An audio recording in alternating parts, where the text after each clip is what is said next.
fire weather. We made it all together. We made them rich, but we can make them poor. Pushing back on the fire door. Fire weather.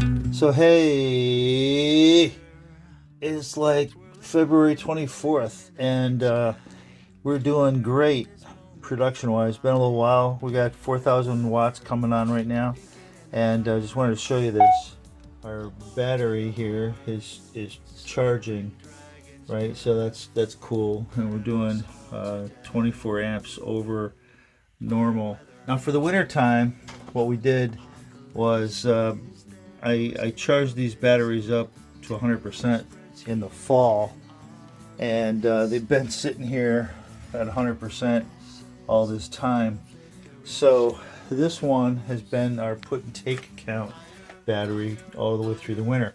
So during the winter time, I just don't have enough solar to be 100% off grid, but we did achieve off grid many times during the winter time. So December, January, especially January, a couple of different times in January, and so far in February quite a few times. But today is the first day that we fully charged our battery.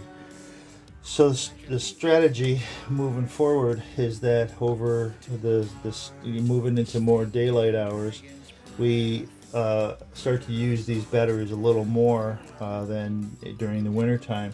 So I'm going to reprogram this probably middle of next month to go ahead and drain out 100%, because we know that the next day we'll be able to charge up to 100% again. So, and then in midsummer I'll turn on the third battery over there and do the same thing. But I think that's amazing, and with just a slight few more panels, I'll be able to be completely solar powered year round. Of course, you can opt in for wind power or solar power on your electric bill, certified wind and solar power. So that would mean that even though you might be pulling in some power from an external source through your energy provider, you can certainly take care of all your needs that way. So at any rate, I just wanted to do a quick video on that, because it's so tremendous to be able to see this power coming in, and for to be off grid. You can see right there 0 from the grid, and it's 100% charging, and we're still pulling in amps over here on the other screen right there. We're still pulling in amps, and it's all from the solar.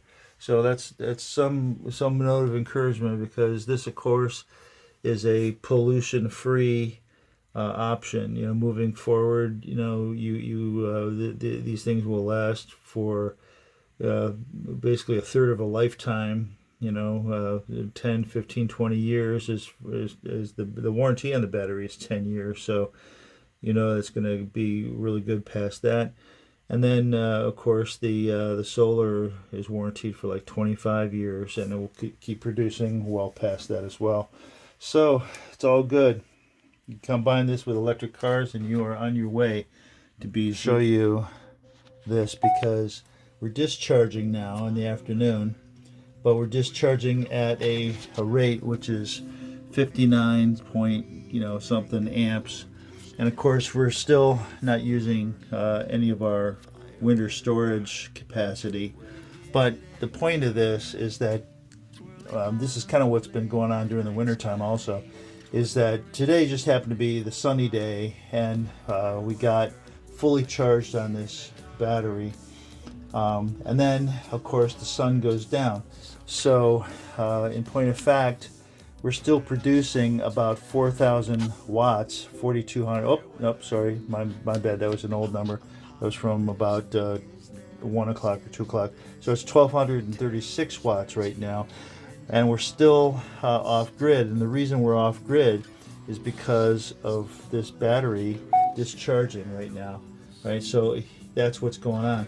So even though we were producing as soon as the sun came up, and it was a slight bit, then it got enough to kill the grid totally, and then it got enough to charge the battery up totally. Now there's only 1200 watts, but we're using 3000, right? It's still pretty cold outside. Now you've got the studio fired up, and we're heating the place, of course, with our heat pump, which you know. And so that is where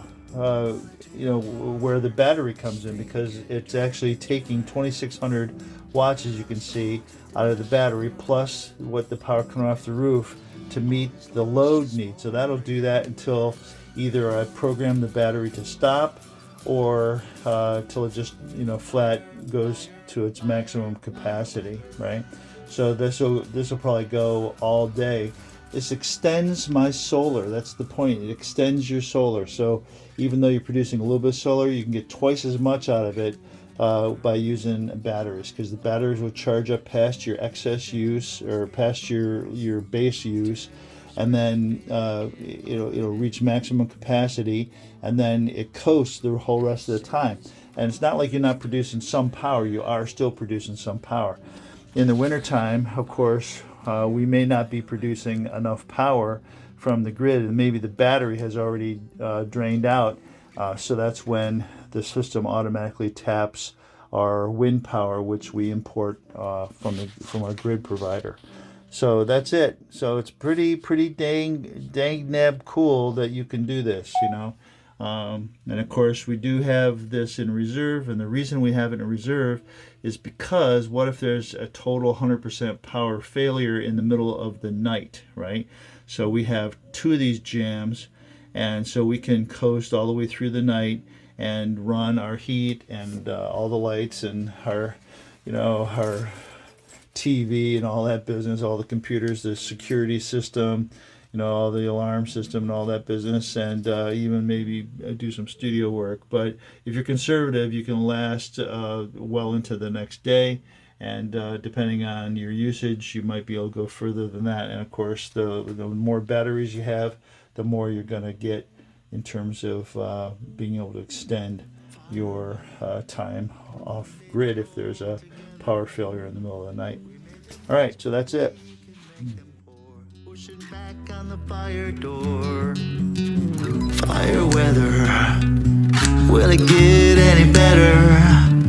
Swirling column of flame in the night sky, wonder in this moment for why.